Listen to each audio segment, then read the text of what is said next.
Magandang gabi sa inyo lahat. Ito ulit ang inyong lingkod, Mike Padua. Bumabalik sa ating weather analysis na yung araw po ng Miyerkules hanggang Biyernes, Setyembre 15 hanggang 17, 2021. At dito po ang ating Tagalog version. Umpisa natin na yun ang ating latest update. Balik na po tayo sa ating normal weather conditions sa ating bansa. Ang bagyong si Shantu, based po sa ating latest GovSat na yung Miyerkules hanggang bukas, ay mabagal na kumikilos o almost na hindi po ito kumikilos sa may East China Sea, northern portion po dito. At ito po ay inaasahan pong magiging isang part na po ng frontal system habang ito ay inaasahan tatawid po ng Korea Strait at babagtas po ng Japan. So, still nandyan pa rin po siya. Ang hangin niya sa 85 kph. So, wala na yan si Shantu o si Kiko. Dito tayo sa Pilipinas, meron kaulapan na yun. Tawag po natin dito ay trough. Extension po ito, okay, ng isang mahinang LPA na namuo habang pumapasok po ng Philippine Area of Responsibility. Ito po si LPA 97W. At kasalukuyan na sa 1,000 kilometro po siya sa may silangan po ng Giwan, Eastern Samar. Wala pa po itong threat maging isang bagyo. Okay, nasa less than 35% ang probability maging isang ganap na bagyo po ito. So, for the next 24 hours, no problem pa po. Even sa mga computer models, yung European model at American model, ay walang pinapakitang development. But all eyes tayo. Dahil alam natin na yung climate change, pabilisan na yun ang mga development. In just span of 6 to 12 hours, kaya niya maging isang tropical depression. So, focus tayo dito sa system na ito. Anong gagawin itong LPA? Magbibigay po ito ng mga lots of thunderstorms na malaking bagay po ng ating bansa. Lalo po sa may Southern Luzon, Mimaropa, Visayas, and Mindanao na yung darating pong weekend. Okay? May nauuna na po siyang extension o trough na nagbibigay ng mga thunderstorms dito po sa Bicol, Visayas, at Mindanao. Dito po sa area po ng Quezon City, Metro Manila area, may mga malalakas din na thunderstorms. Ito po more localized, okay? Dahil po sa convection, dahil po sobrang init ng panahon na yon at convergence ng mga hangin sa taas, nag-form po itong mga localized thunderstorms. At dito po sa labas ng ating bansa, wala naman po siyang kasunod. Meron lang po siyang aktibong intertropical convergence zone o yung hangin na nagsasalubong mula sa timog silangan at hilagang silangan. Monsoon trough naman po dito sa may area po ng Southern China hanggang Vietnam. Nakakabit po sa dating bagyong si Julina na sa kasulukuyan. Part na lamang po siya ng monsoon trough. Natunaw na po yung si Julina. Nung nakaraang 2 araw, naglandfall po sa may bahagi po ng Vietnam. At kung titingnan natin yung fast animation, so yan po, kita po natin yung mid-level circulation o yung extension nitong LPA na nandito. Okay, medyo hiwalay siya, hindi po siya aligned, kaya hindi po pantay yung development niya. So, it will remain as a weak LPA habang ito ay papalapit po dito sa Visayas. So, yan po ang tatahakin niya for the next 5 days. Magbibigay ng mga much needed rainfall sa mga farmlands ng ating bansa. So, kumbaga natural irrigation po itong mga low pressure na ito. Huwag lang magbigay ng grabing ulan. At mag-ingat lang po sa mga kidlat at mga pagbagsak ng mga maliliit na yellow, mga posibleng mga maliliit na buhawi, yung mga titawag natin gasnado, at yung mga sobrang bagsak ng ulan na mag-cause po ng mga flash floods sa mga low-lying areas. So, mag-ingat po. Yung mga kidlat po, common yan pag may mga thunderstorms na nag-form, lalo po sa open field, delikado pong maging conductor po kayo ng lightning.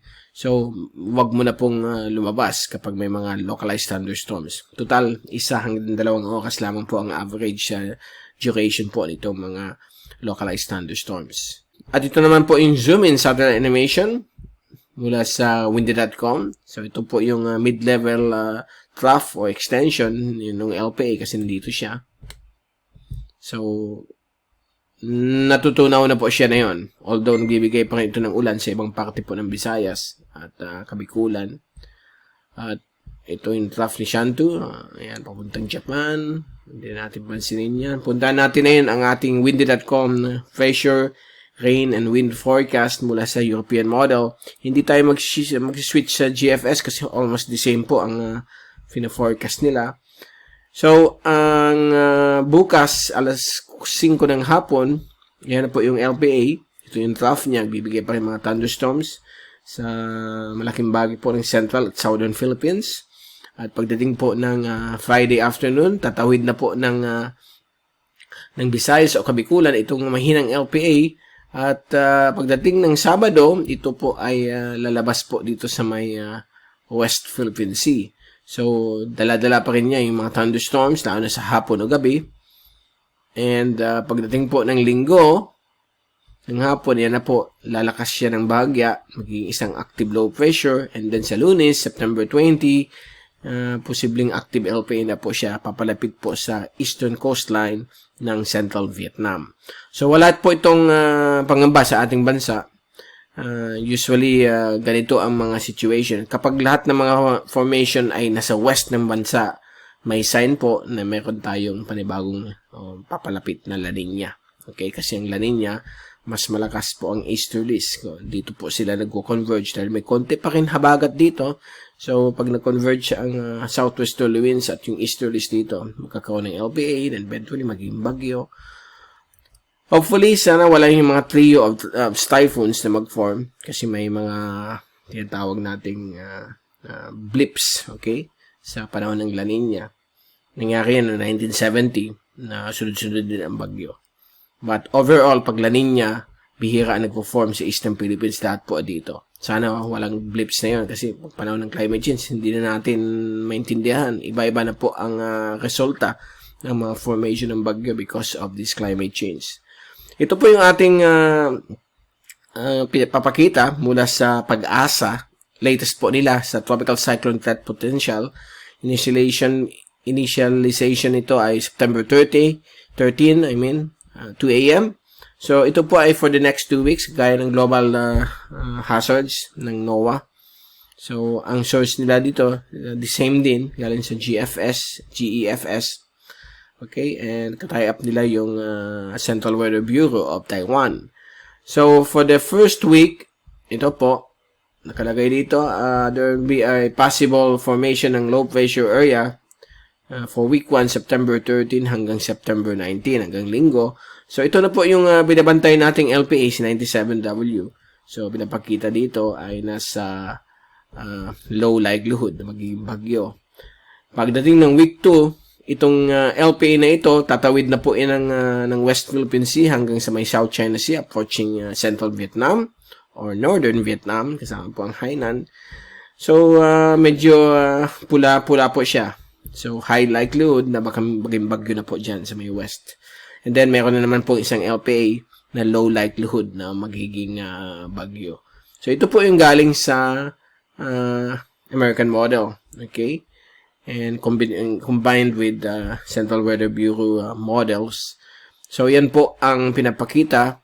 Gayon din po itong Global Tropics Hazards and Benefits Outlook ng NOAA, Climate Prediction Center ng NOAA. September 15 to 20, yun. Mayroon din probability na baka may mag-form. Ito po nasa 50% medium na probability. So, baka hindi matuloy. At pagdating ng week 2, same pa rin sa Pilipinas, medium or moderate confidence na baka may mag-form na bagyo. Pero nasa 50% probability baka hindi matuloy. So, lahat ito galing sa American model. Base po dun sa dalawang information na binigyan natin sa Pag-asa and yung sa Climate Prediction Center. Now, sa European model, medyo clear pa rin. Kasi, binabase rin natin sa European model. Magaling sila pagdating sa mga formation. To give you an example, si Jolina, may pinpoint nila na magiging bagyo siya. While the American model doesn't show anything. LPA lang daw. Okay? So, ang European model kasi is medyo malaki o kumbaga naka-zoom in yung climate data parameters nila. Okay? Yung area of forecast nila mas malapit sa landmass. Okay? Compared sa American model na medyo malayo. Okay? Alam natin 9 kilometers ang European model. Yung grid nila per forecast while yung American model, European yun.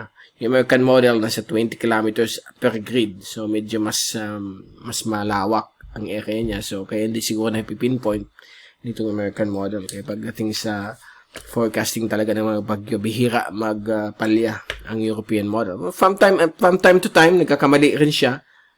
Kasi computer lamang yan. But overall, best performing model po ang European. Ang ECMWF pagdating po sa mga forecast sa mga bagyo. So habang wala ang ECMWF, relax lang tayo. For the past few days, may pinapakita ang American model na yung weekend, meron ng bagyo, blah blah blah, but wala sa European model. Then sumunod na yung American model sa European model, doon na daw sa may Vietnam area, sa may South China Sea. So ganun lang. Huwag tayo magpanic, okay? Magtutok po sa mga official updates mula sa Pag-asa, sa Joint Typhoon Warning Center, Japan Meteorological Agency. Yung website natin, one-stop site lang po yan sa lahat ng agencies na nagmamonitor ng bagyo. Tayo po nagbibigay ng update kapag nag-upgrade na po itong mga systems na ito. Hindi tayo nagbibigay ng alarm sa public na meron bagyo unless lahat ng models nag-agree. Okay?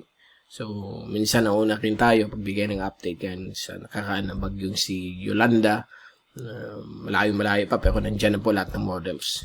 So, yung mga ganun, talagang cause of concern yun. Okay? So, kailangan natin ibalita sa public. But so far, relax lang po tayo. Nandito tayo para ibigay sa inyo yung latest. So, sa darating na Friday, we'll give you the latest on this LPA. Sana ma-maintain ang bilang mahina niyang feature. At bibigay rin lang ito ng mga ulan, thunderstorms sa malaking bagay po ng southern at central Philippines from Bicol down to Mindanao. So, bago tayong paalam, ito yung latest mula sa La Nina, gaya ng sinabi ko nung linggo, nung nag-final tayo sa bagyong si Kiko. Magbibigay tayo ng latest na yun sa La Nina. Sad to say, babalik po ang La Nina. Okay, yan ang pinapakita na yon. Sa latest na yon ng ERI, ito po ay galing sa Columbia's Climate School of International Research Institute for Climate and Society. Kapartner niya ang NOAA, sila ang nag-release po ng mga La Nina at El Nino updates. Pareho din ng Bureau of Meteorology of Australia at yung World Meteorological Organization. Pinapakita na even Pag-asa, in the last 24 hours, binanggit nila na there's a high likelihood babalik po ang La Nina. So, based dito sa table, as of now, August, September, October time frame, nasa 63% na. So, by October, November, usually ang start talaga ng El Nino o La Nina, mga October hanggang February. So, kikita ninyo yan. Okay. So, this is the trend now. Beginning October hanggang February, baka magkaroon tayo ng slight or moderate La Nina. So, ang effect niyan sa atin, much more rainfall sa ating bansa. Medyo mas lamang ang mga tropical depression, tropical storm kaysa mga malalakas na bagyo. But, nagpo-form siya malapit sa Pilipinas o west of the Philippines, papuntang Vietnam. Iyan po ang general formation po ng mga bagyo kapag panahon ng La Nina. Sometimes may blips sa mga La Nina events. Like in 1970 and last year, biglang may temporary westerly winds na nag-form sa may east of the Philippines sometime October to November, kaya nagkaroon ng 3 bagyong sunod-sunod. So, pambihira yun, nangyari yan every 40 to 50 years. Kasi yung last, 1970. So, it happens. At meron rin mga time na La Nina, may typhoon na nag-form. So, bihira po yan. So, let's hope and pray sana na yung papalapit na another La Nina, sana walang mag-form. Gaya nung 2017, may slight La Nina rin yun. Walang nag-form sa Pilipinas. Lahat nag-form west. And then, isa lang pong typhoon nag-form west of the Philippines ng December. Dumaan yata yun sa southern Palawan. Cause ng grabing ulan din doon. Damage.